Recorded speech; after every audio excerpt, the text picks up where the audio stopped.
জুলাই সনদ স্বাক্ষর, রাজনৈতিক দলগুলোর টানাপোড়েন, আসন্ন জাতীয় নির্বাচন সবকিছুর মধ্যেই আবারও জেগে উঠেছে উত্তরাঞ্চলের মানুষের দীর্ঘদিনের দাবি তিস্তা মহাপরিকল্পনা বাস্তবায়ন। নির্বাচনের তফসিল ঘোষণার আগেই নভেম্বরের মধ্যেই প্রকল্পের কাজ শুরু হোক, এই দাবিতে এখন তিস্তা পাড়ে প্রতিদিন জ্বলছে মশাল। গর্জে উঠছে মানুষ। জাগো বাহে তিস্তা বাঁচাই, এই স্লোগানে মুখর পুরো অঞ্চল।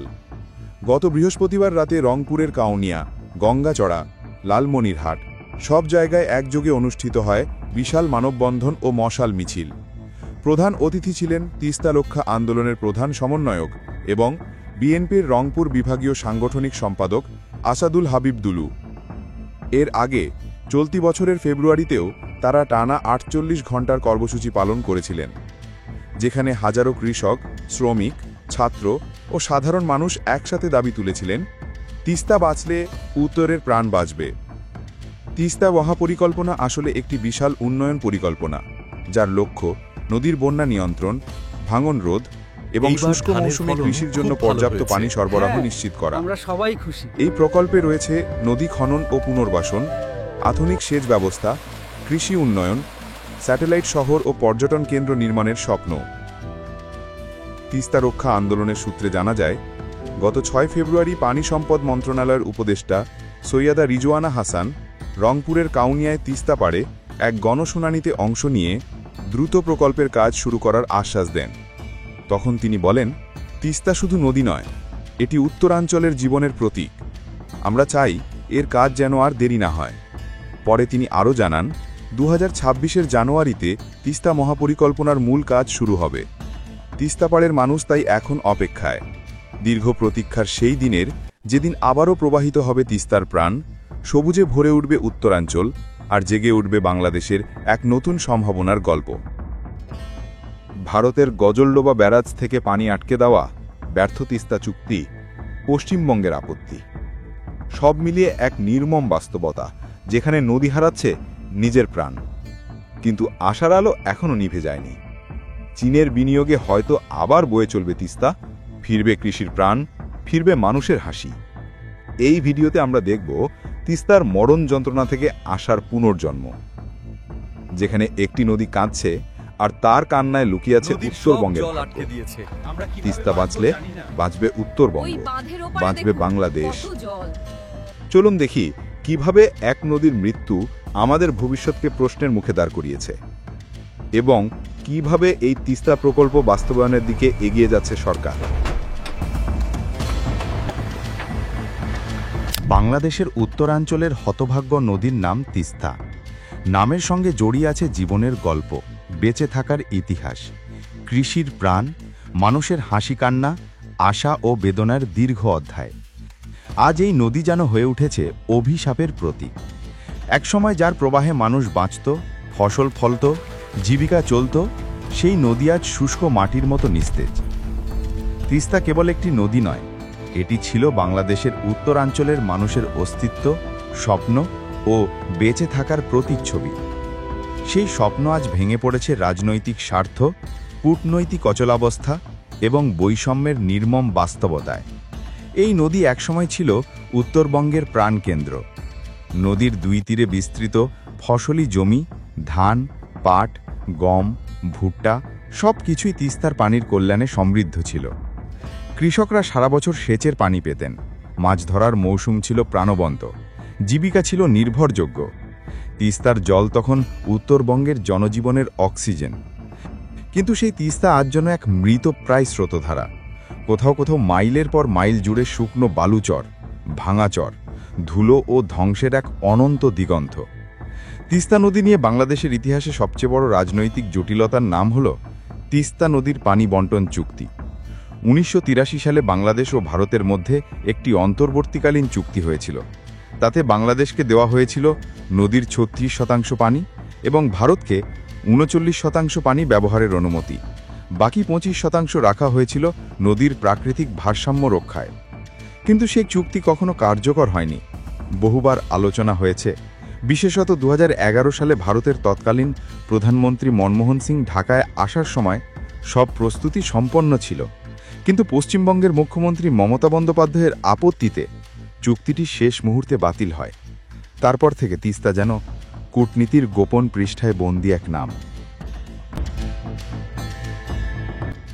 বাংলাদেশের দৃষ্টিতে তিস্তার পানি ন্যায্য হিসায় পাওয়া আমাদের প্রাপ্য অধিকার।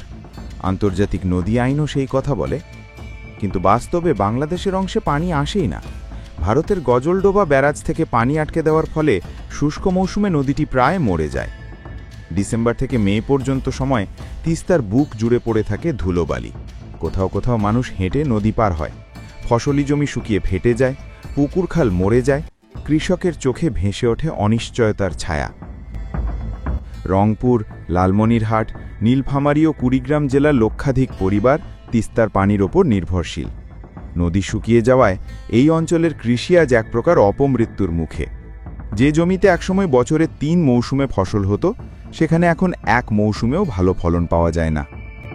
সেচের পানি না থাকায় কৃষকরা বিকল্প হিসেবে ডিপ টিউবওয়েল কিংবা কৃত্রিম সেচের ওপর নির্ভর করছে।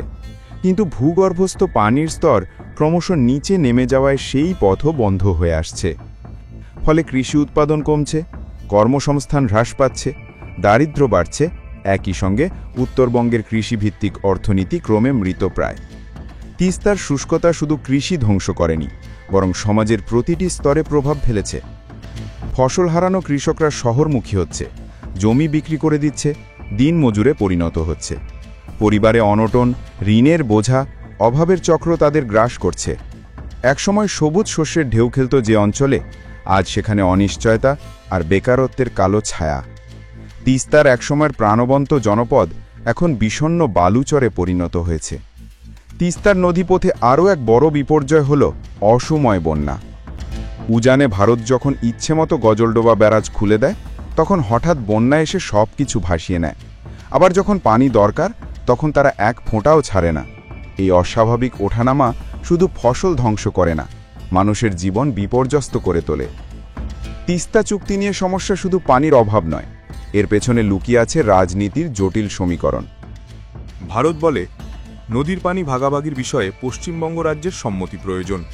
রাজ্য সরকার বলে তারাও কৃষির প্রয়োজনে পানি আটকে রাখতে বাধ্য। এই কেন্দ্র রাজ্য দ্বন্দ্বে বাংলাদেশের স্বার্থ বছরের পর বছর অবহেলিত। আন্তর্জাতিক নিয়ম অনুযায়ী তিস্তা একটি আন্তঃসীমান্ত নদী, তাই এর পানি উভয় দেশের ন্যায্য অধিকারের মধ্যে, কিন্তু সেই ন্যায্যতা আজও কার্যকর হয়নি। তিস্তা চুক্তির নতুন বন্দোবস্ত হওয়া উচিত বাস্তবতার ভিত্তিতে। নদীর বার্ষিক প্রবাহ, মৌসুমি পরিবর্তন, উভয় দেশের কৃষি চাহিদা এবং পরিবেশগত ভারসাম্য বিশ্লেষণ করে নতুন করে হিস্সা নির্ধারণ করা যেতে পারে। শুধু পানি ভাগাভাগি নয়, নদী ব্যবস্থাপনা, সেচ অবকাঠামো উন্নয়ন ও বন্যা নিয়ন্ত্রণেও দুই দেশের যৌথ উদ্যোগ প্রয়োজন। একটি স্থায়ী যৌথ পর্যবেক্ষণ কমিটি গঠন করে উজান ভাটির তথ্য বিনিময়, জলবায়ু প্রভাব মূল্যায়ন এবং দুর্যোগ মোকাবিলায় সমন্বিত পরিকল্পনা নেওয়া সম্ভব। সম্প্রতি তিস্তা পুনর্বাসন প্রকল্পে চীনের আগ্রহ আলোচনার জন্ম দিয়েছে। এ অঞ্চলের মানুষ নতুন করে স্বপ্ন দেখতে শুরু করেছে। চীন প্রায় $100 কোটি বিনিয়োগ প্রস্তাব দিয়েছে তিস্তা নদী খনন, সেচ ব্যবস্থা আধুনিকরণ ও বাঁধ নির্মাণে। যদি এই প্রকল্প বাস্তবায়িত হয়, তাহলে উত্তরবঙ্গের কৃষি আবার প্রাণ ফিরে পেতে পারে। নদীর দুই তীরে আধুনিক সেচ নেটওয়ার্ক গড়ে উঠবে, নতুন শিল্প এলাকা গড়ে উঠবে, মৎস্য চাষ ও পর্যটনের সম্ভাবনা সৃষ্টি হবে। তিস্তার পানির সঠিক ব্যবস্থাপনা নিশ্চিত করা গেলে দেশের সার্বিক কৃষি প্রবৃদ্ধি আরও বেড়ে যেতে পারে। কৃষকরা আত্মনির্ভর হবে, গ্রামের অর্থনীতি পুনরুজ্জীবিত হবে এবং দারিদ্র্য চক্র ভেঙে পড়বে। তিস্তা যদি আবার বয়ে চলে, তবে এ দেশের উত্তর প্রান্তে কৃষি, শিল্প ও জীবনের নতুন দিগন্ত উন্মোচিত হবে। এই নদী শুধু পানি নয়, এটি আশা, জীবন, অস্তিত্বের প্রতীক। তিস্তা বাঁচলে বাঁচবে উত্তরবঙ্গ, তিস্তা বাঁচলে বাঁচবে বাংলাদেশের কৃষি।